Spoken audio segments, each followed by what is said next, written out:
Okay, so Mike, pizza, is that unhealthy? Normally, people would say yes, but I think that people need to understand that I don't really like to put foods into like bad and good brackets. I think it's all about moderation. Obviously, if you eat pizza every day and if you eat it in large amounts, it obviously has a negative impact on your calorie intake, and therefore it will result in fat gains, right? Which in the long run would result in a lot of negative impacts on your health. Now, let's say that you're on a normal balanced diet, right? You have good macro distributions between protein, carbs, and fats on a daily basis. And then one day you want to go out, eat a pizza with your friends, or sit at home and chill with your partner, whatever it is, and eat a pizza. That's perfectly fine as long as you can control the calorie intake. Let's say normally pizza has a high amount of fat and a high amount of carbs. And if you want to stay within your calorie budget, what you could do, just as an example, is that you could potentially lower your carb intake and your fat intake throughout the day. Maybe just eat a protein-rich diet, a light lunch, and then go and enjoy yourself at night and eat that pizza.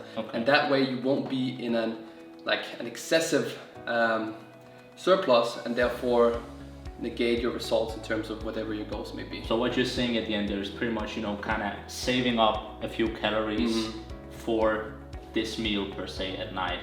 Yeah, I mean, that's one way of doing it. I also think that even if you don't do it that way, it's okay to go in a surplus one day without thinking too much about it. I think a lot of people have that mindset of either I go full try hard or I don't do it at all. It's like too black and white, right? Yeah, exactly. There's nothing in between. Nothing in between, no moderation. It's either or. Either I go full healthy, no candy, no chocolate, no pizza, or either I go full, unhealthy, I don't care about anything, I just eat what I want, right? There's no in between, and I see that a lot. And I think that people need to understand that it's okay not to go full vegetables, chicken, broccoli, all day, every day. And this extreme kind of mindset. This extreme kind of mindset, right? Instead, finding a balance in your life that works towards your goals and that you can enjoy doing. Because if you get in that situation where you're training and you're eating and you don't enjoy it, you don't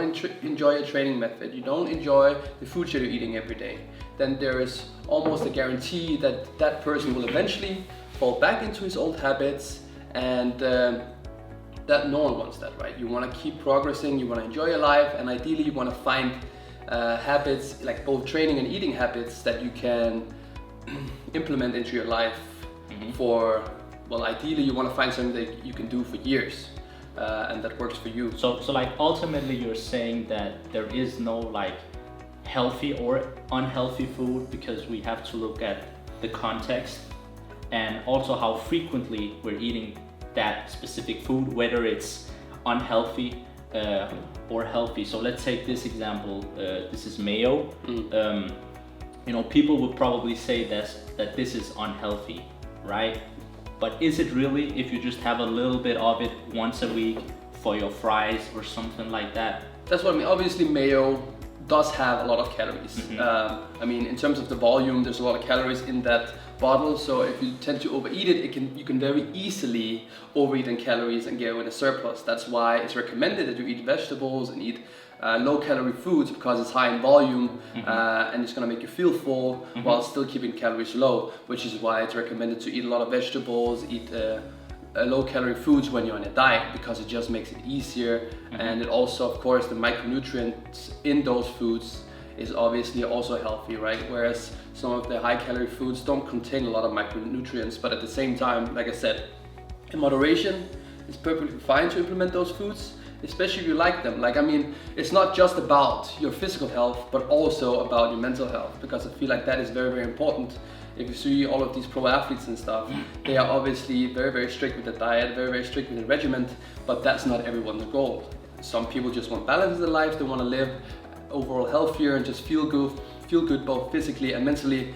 And that's why it's okay to once in a while go and enjoy yourself with the foods that you eat. Let me just quickly cut you off there. So now you're saying athletes, and then we have the average Joe. We also gotta keep in mind that the athlete has a very extreme goal, and therefore their approach also have to be more extreme because of the high, competitive level up there. They can't just be eating, of course, junk, because they're gonna perform worse on the field.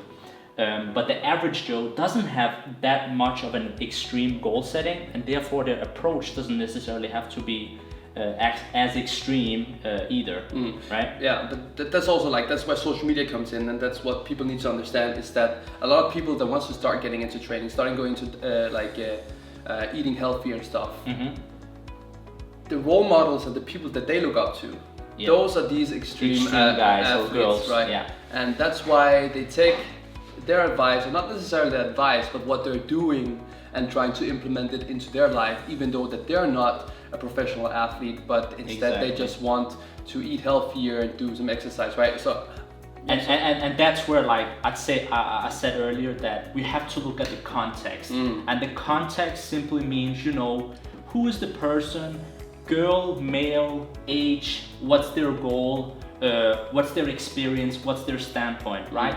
All that we can kind of categorize as like the context, right? And then we have the other thing, which is I'd say like the quantity or the frequency of how often you eat those things. So if you want to lose weight and you eat, this is pretty extreme, but you eat a whole bottle of mayo, right? That's probably too much, and probably one thing you should look at, and how can I reduce my mayo intake, even though it sounds a bit weird, but you get the point, right? So if you eat pizza every day and you want to lose weight, right, it's probably too much, but that doesn't mean you gotta cut it off 100%. No. Instead of restricting yourself, you should just probably reduce it a little bit until you get back on track and closer to your goal. So yeah, just to kind of sum it up, we have to look at context, and we have to look at frequency of the specific foods we're eating before we can determine whether they're truly unhealthy or healthy, right?